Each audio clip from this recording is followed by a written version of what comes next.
Congratulations.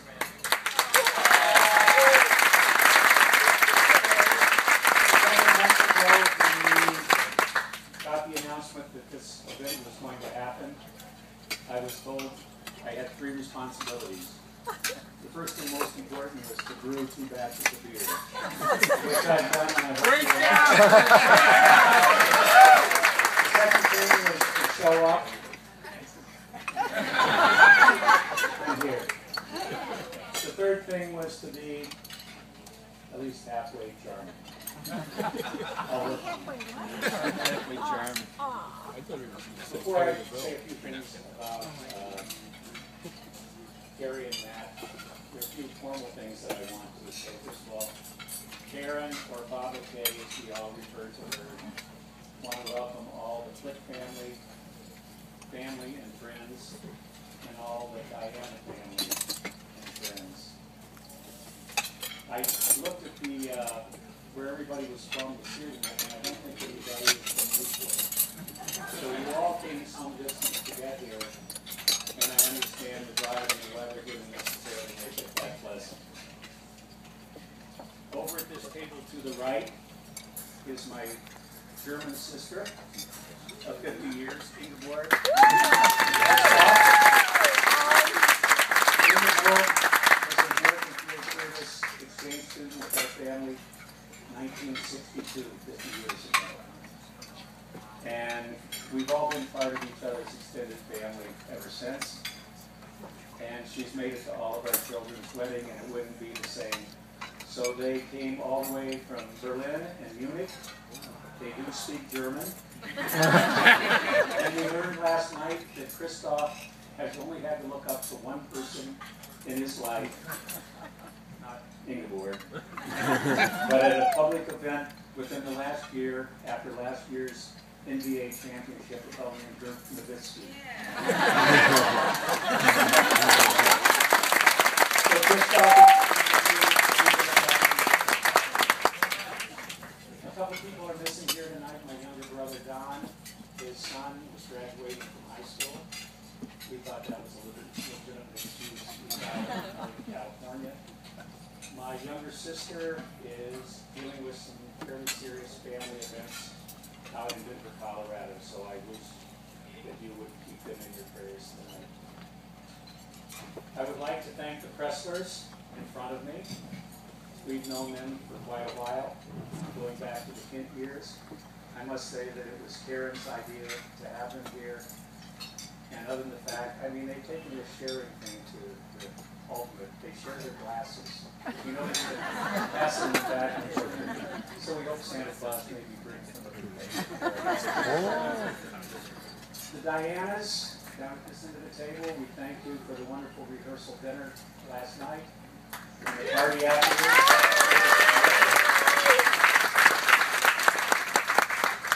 And standing in the back, 2 people, Tim, don't move. First of all, Daria Calder.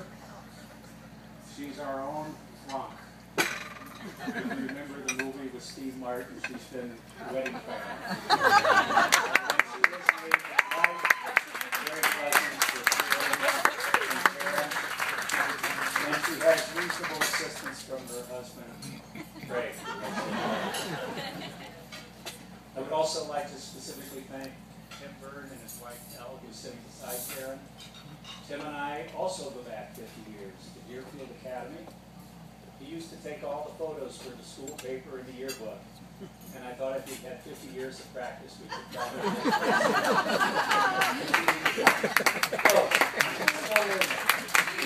Tim told me when we decided that we were going to do this that he doesn't take pictures, he tells a story. And he showed us some of his work, and I encourage you after the wedding to go to his website, and you'll probably find yourself among the pictures there. Heather Smith, where's Heather? Stand up and sing a song. There she is. I'm sorry I missed your contribution to the service. We were stuck on the bus. But I bet it was terrific. Heather lives right below Carrie in Newtonville. and she is basically the chief cook and bottle washer of City Chicks. So check it out on Facebook. So special thanks to all those people. Just a few words. I have this folder here. Over the last 2 or 3 weeks, anytime I had an idea, I jotted it down. And I have 3 laminated pages of things I could say. And then Karen told me, keep it short, keep it sweet, keep it simple. And since we occasionally watch Bill O'Reilly at 8 o'clock, keep it pithy. So I'll try and keep it a little bit pithy. But Carrie, actually, Karen and I were both 32 years old when Carrie was born. I think Karen's going to say a little bit about kind of some of the intricacies of birth and some surprises that we had. But Carrie is now 32. I'm not ashamed. So you have spent half your life with us, and now you're beginning your own next half of your life. So good luck. Karen's life can be broken down into basically 4 parts. I'm only going to say a couple things about each one. The first has to do with Greenville, North Carolina. She is a true born and bred Southern belle. In North Carolina, she developed her love of music and dance. You might notice tonight that she can dance pretty well. She probably really let it loose later on in the evening. She even developed a Southern twang, which she lost when she came back up north. But it was a formative time in her life. She had 2 older brothers. They made her pretty tough. They made her damn competitive. You don't want to mess with her, particularly when it gets to fishing, and I'll talk about that in a second. When she was about 7 or 8 years old, we moved to Rochester, New York. It was a big move for her in 2nd grade. She continued to develop her love in music and in dance, and she took up the string bass. You might wonder how someone decides to take up the string bass. It helps if you're the tallest one in your class and your parents have a band that can tote it around.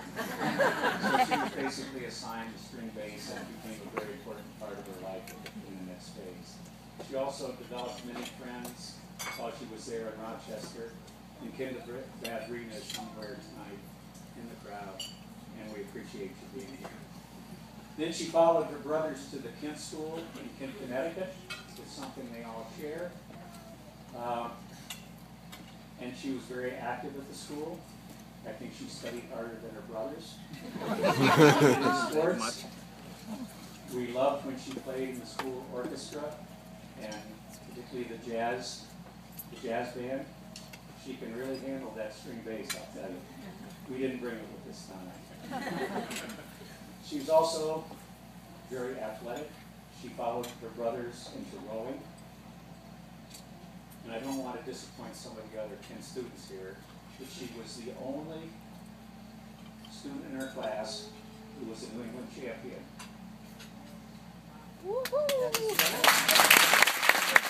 She's also the only child who was a New England champion.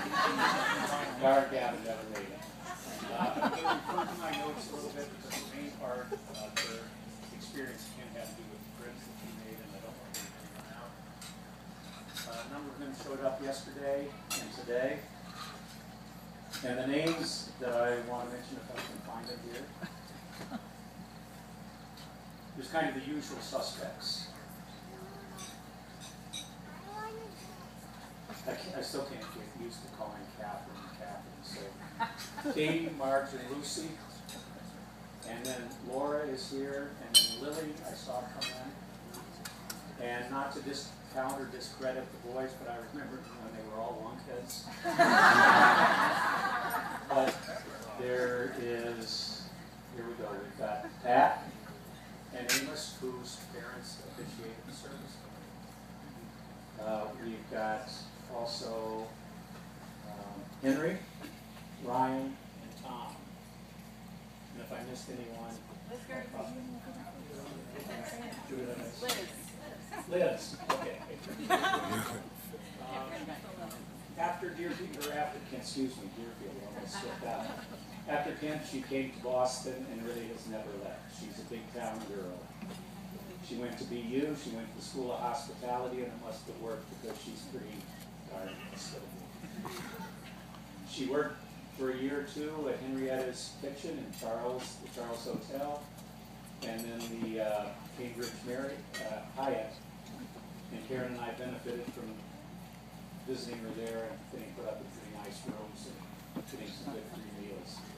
And then she was walking around in Brookline one day, and she saw an ad on the door of Clear Flower Bread.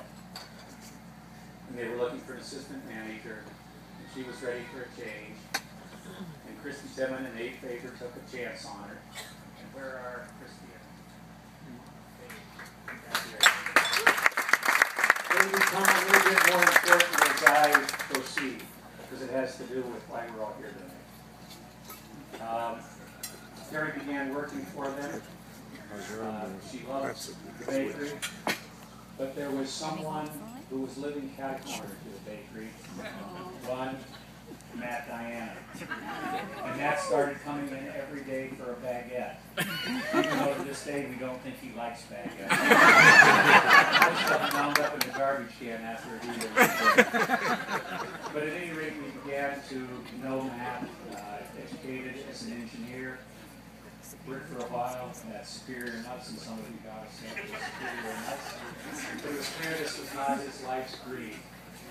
He spent 2 years at the North Bennett Street School, learning restoration of colonial architecture. If you've got a colonial barn you need taken down, that's the man that can, and then he can build it back up and restore any furniture. Matt is a well-trained engineer. He is a master craftsman. Just look at your little posters that you have there. He knocked those off a week or two ago. This is the man of the house. He's an athlete. He loves to fish. Carrie is a badass fish. She is competitive. She wants to catch the first, the biggest, the last. And if she's landing your fish and has the net, she's more likely to knock it off than to get it in the boat. So I'm looking forward to fishing with him sometime in Alaska and possibly in Panama. Now I want to get to the toast. I'm trying to keep it as short as I can. But first is a special message to Carrie. Only she will understand. 1, 2, 3. I don't see it. I hope all you baguettes are right. And my real wish is that the love that you two share will be something like what happens when you add yeast to flour, water, and salt. Sweet. Something magic happens. It's miraculous. But the same thing, almost equally miraculous, happens if you add that same yeast to barley, malt, and hops. I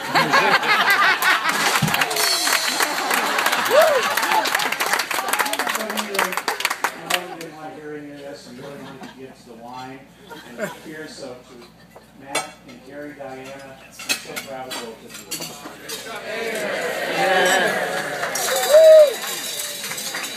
And now to Papa Day. Cheers. Let's go. Papa Day. Bring this. I found it, I knew where it was. Here it is. The evening of December 9th, 1980, Ed and Barn Gavin were watching The Grinch Who Stole Christmas. I called from upstairs and said, "It's time." He took the boys next door, we got in the car, and drove to East Carolina University Medical Center. While Ed was parking the car, I had a baby with the help of a very nervous resident. Ed had helped him struggle through an operation earlier that week. Ed walked into the delivery room and asked, "Well, what did we have?" The resident replied, "I forgot to look." He then took a peek and said, "It's a girl." We were both thrilled, as were his two brothers, when we told them they had a little baby sister. We had a daughter, and she's the best. So, to my daughter appeared one day an email from Ed's sister, Aunt Mila. I filed it in my family stuff for this occasion. To my daughter, I look at you and I do not see the passage of time. I see my little girl playing dress up, running through the yard, playing on a swing. I will try and respect the fact that you're a grown woman now, and the decisions you will make are your own. But you must understand that to me, you will always be my little girl. I may not be able to carry you in my arms, but I will always carry you in my heart. And Matthew, there's room there for you, too. Like the Grinch. Like the Grinch, as we grow older, the size of our hearts expand as we welcome new people into our lives and hearts. So to carry him back.